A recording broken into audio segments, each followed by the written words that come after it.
Hi everyone, in front of me I've got Alcatel 1SE Lite and let me share with you how to allow unknown sources on this device. So let's start with opening the settings, and here we have to tap on apps and notifications. Then let's tap on advanced, and right here we've got special app access. Here let's tap on install unknown apps. And right here we've got the list of apps which are allowed or not allowed to install some content, and of course you can change it. Just tap on the app and tap on the switcher right here.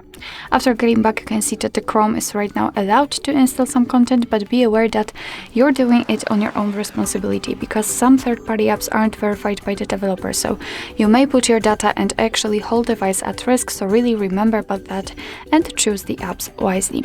It will work the same with all other apps, and of course you can always remove previously granted permissions. Just tap on it and tap on the switcher again.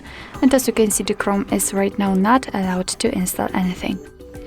Alright, so that will be all. Thank you so much for watching. I hope that this video was helpful, and if it was, please hit the subscribe button and leave the thumbs up.